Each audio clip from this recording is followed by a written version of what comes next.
तुम्ही पाहत आहात MCN न्यूज मराठी। खामगाव तालुक्यातील मौजे पिंपरी गवडी परिसरात अवैधरित्या बसवण्यात आलेल्या डीपीचे राजरोस उद्घाटन झाल्याचा धक्कादायक प्रकार समोर आला असून या संपूर्ण प्रकरणामागे मोठ्या प्रमाणावर भ्रष्टाचार, संगनमत आणि राजकीय स्टंटबाजीचा खेळ असल्याचे आरोप आता उघडपणे होत आहेत।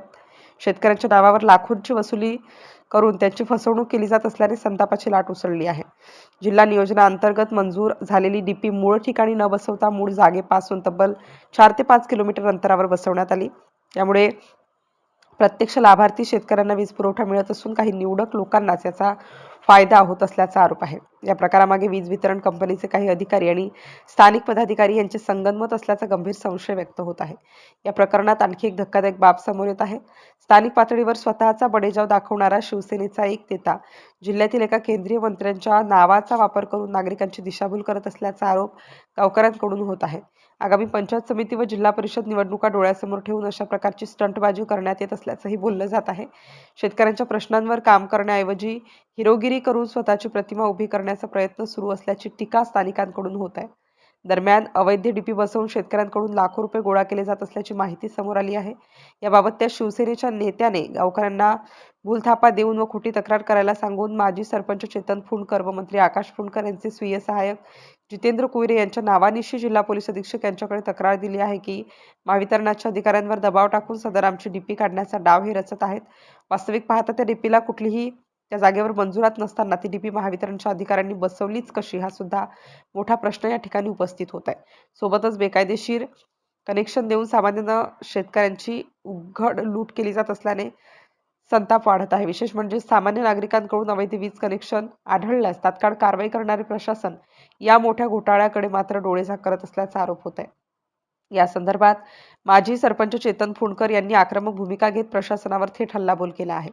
अवैध डीपीच्या माध्यमातून शेतकऱ्यांची फसवणूक केली जात आहे। लाखो रुपयांची वसुली करून बेकायदेशीर कनेक्शन दिले जात आहेत। मग अशा प्रकारांवर MSEB कारवाई का करत नाही असा संतप्त सवाल त्यांनी उपस्थित केला आहे। संपूर्ण प्रकार हा केवळ भ्रष्टाचाराचा नसून शेतकऱ्यांच्या विश्वासाशी केलेला घात असल्याचे मत व्यक्त होत आहे।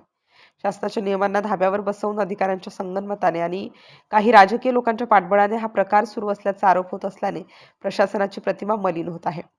या प्रकरणाची उच्चस्तरीय चौकशी करून संबंधित अधिकारी, कर्मचारी आणि या सर्व घडामोडींमध्ये सहभागी असलेल्या राजकीय व्यक्तींवर कठोर कारवाई करावी। तसेच अवैध डीपी तात्काळ हटवून शेतकऱ्यांना वीज पुरवठा द्यावा अशी जोरदार मागणी आता पुढे येत आहे। अन्यथा येत्या काळात मोठे आंदोलन उभारले जाईल असा इशाराही पिंपरी गवळी गावातील गावकऱ्यांनी प्रशासनाला देण्यात आला आहे। MCN न्यूज मराठीकरिता शेख अजीज शेख मोहम्मद, खामगाव।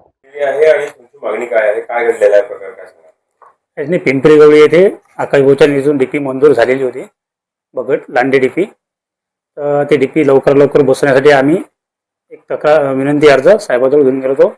नंतर आम्हाला असं माहिती पडलं की ते डीपी मंजूर झाली असून ते डीपी दुसऱ्या स्पॉटवर त्यानं बसलेली आहे। ज्या स्पॉटवर बसायची होती तिथं काही बसवलेली नाही। मग त्याचं पूर्ण सखोल माहिती घेण्यासाठी आम्ही पुन्हा गेलो होतो, तेव्हा तिथून डीपी गेलेली आहे आणि दुसऱ्या स्पॉटवर बसवलेली आहे। नंतर काय झालं त्याच्यानंतर MSEBचेच कर्मचाऱ्यांनाच बसवलं तिथं। काय झालं तिथं डीपी आमचे भगत लांडे डीपी या लोकेशन मंजूर झाले, त्यानं धरणावर काळे देशमुख या स्पॉटवर बसवलेली आहे आणि ते डीपीचं उद्घाटन शिवसेने तालुकाध्यक्ष यांनी केले। राजेंद्र रामदास बगे शिवसेना तालुकाध्यक्ष यांच्या हातून त्या डीपीचं उद्घाटन केलं जाईल। आर्थिक व्यवहार झालेले हा, ते गावात पूर्ण चर्चा आहे की प्रत्येकी 15,000 शेतकऱ्याजवळून असे 3 लाख रुपये गोळा करून आर्थिक व्यवहार करून ते डीपीचं उद्घाटन केलं जाईल। डीपी बसवली तिथं। आता काय मागणी आहे? आमची हेच मागणी आहे की आमची डीपी जिथं मंजूर झालेली आहे, आमदार आकाशभाऊ फुंडकर यांच्या निधीतून जे डीपी मंजूर झालेली आहे त्याच ज्या लोकेशन आम्ही जी मागणी केली त्या ठिकाणी बसून लवकर बसून देण्यात यावी। आणि उपकार्यकारी अधिकारी MSEB ग्रामीण जयस्वाल साहेब आणि शिवसेना तालुका प्रमुख राजेंद्र बगे यांनी शेतकऱ्याकडून आर्थिक व्यवहार करून जी डीपी बसवली ती कोण्या योजनेतून बसवली व कशा स्वरूपात बसवली याची तात्काळ माहिती देण्यासाठी याची विचारणा केली। याच्यावर तात्काळ कारवाई करण्यात यावी ही आमची तक्रार आहे। कोणाच्या विरोधात कारवाई करण्याची मागणी आहे? उपविभागीय अभियंता उपकार्यकारी अभियंता जयस्वाल साहेब व शिवसेना तालुका प्रमुख राजेंद्र बगे यांच्यावर तात्काळ कारवाई करण्यात यावी ही आमची तक्रार आहे।